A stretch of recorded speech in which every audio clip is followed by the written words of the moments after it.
Assalamualaikum warahmatullahi wabarakatuh. Yang ketiga, unsur asli dari kebudayaan Indonesia adalah metrik. Jadi metrik ini adalah semacam aturan dalam hal menyanyikan tembang-tembang, terutama Jawa. Di Jawa misalnya ada kakawin, bahkan mungkin bisa dikatakan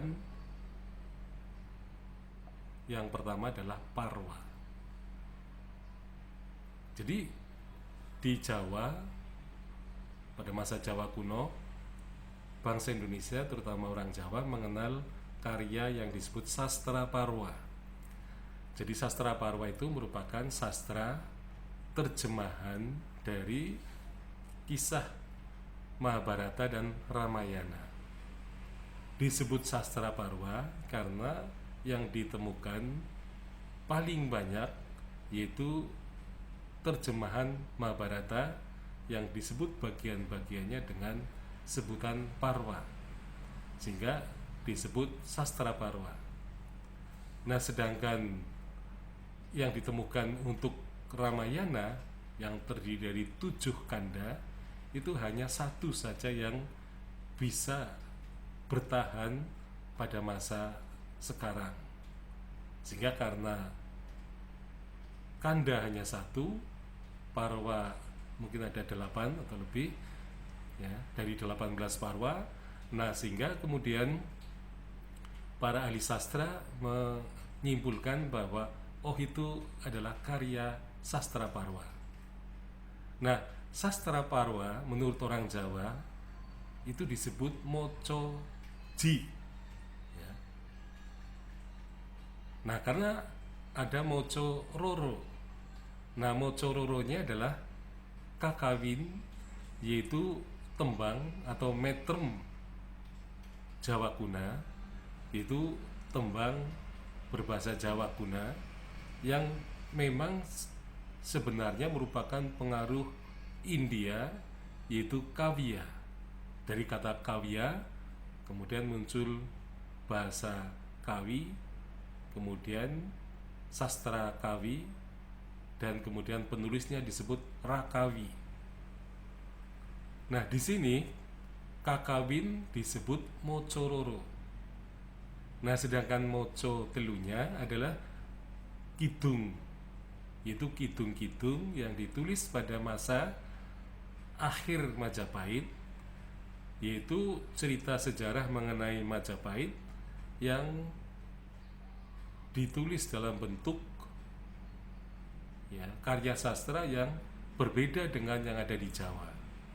Jadi antara kidungnya Majapahit dengan kidungnya orang Jawa sekarang ini sangat berbeda. Jadi kidung zaman Majapahit ini berisi tentang sejarah Majapahit, Nah, sedangkan kidungnya orang Jawa sekarang itu sebenarnya sama dengan mocopat. Jadi mocopat itu berarti bacaan yang keempat. Tadi ada mocoji, mocororo, mocotelu, mocopat. Jadi mocopat itu adalah tembang Jawa yang keempat. Bukan dibaca 4-4, bukan ya. 4 suku kata, bukan. Jadi itu hanya otak-atik gaduk dari orang yang tidak tahu. Jadi mocopat itu adalah tembang Jawa yang keempat. Nah, kidung Jawa itu isinya kebanyakan adalah mocopat, yang di situ dipaparkan mengenai terutama ajaran tasawuf Jawa. Salah satu contohnya misalnya doa dari Sunan Kalijaga yang disebut dengan kidung Mantraweda, yaitu doa mengenai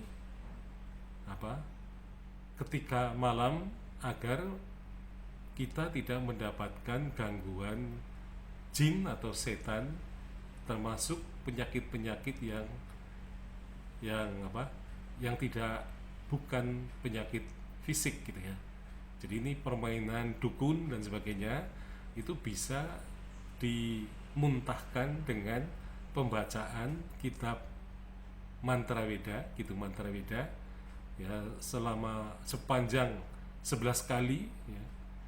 Jadi 11 kali itu bisa menawarkan, jadi tawar itu pengaruh-pengaruh dari permainan jin dan setan, dan kemudian orang akan hidup sehat ya, termasuk orang yang berhutang itu bisa bebas kalau misalnya membacakan kidung mantra Weda ini. Bahkan kalau petani ingin agar sawahnya tidak diserang oleh hama, maka masyarakat Jawa pun bisa berdoa dengan membacakan kidung mantra Weda 11 kali dengan cara mengelilingi pekarangan itu atau mengelilingi sawah ya, jadi melalui tegalan. Nah, sehingga nanti yang namanya hama itu tidak akan mampir di sawahnya itu. Nah, inilah yang disebut sebagai kidung Jawa. Jadi ini berbeda dengan kidung Majapahit. Jadi kidung Majapahit ini berisi tentang sejarah Majapahit yang sebagian besar, bahkan mungkin semuanya, itu diwarisi oleh masyarakat Bali yang merupakan masyarakat Majapahit yang berpindah ke sana. Jadi yang di Jawa, kitab kidung itu tidak menyebar di dalam masyarakat Jawa sekarang, atau bisa dikatakan bahwa sastra kidung di Jawa tidak dikenal sama sekali, sehingga mereka menggunakan istilah kidung untuk mocopat. Nah, mocopat tadi dikatakan sebagai karya sastra yang keempat, Macapat itu memang yang keempat ya. Nah, sekarang kita belum menemukan Maca lima, karya sastra Jawa yang kelima. Tetapi Ronggo Warsito dianggap sebagai pujangga terakhir dari sastra Jawa. Jadi sebenarnya kita bisa membuat kreasi baru sastra Jawa yang kelima untuk memecahkan ya, memecahkan dari bahwa sastra Jawa itu sudah berakhir, sastra Jawa tidak akan katakanlah maju lagi ya, karena hidup lagi, karena dikatakan bahwa Ronggo Warsito dianggap sebagai pujangga terakhir dari sastra Jawa. Sekian, Assalamualaikum warahmatullahi wabarakatuh.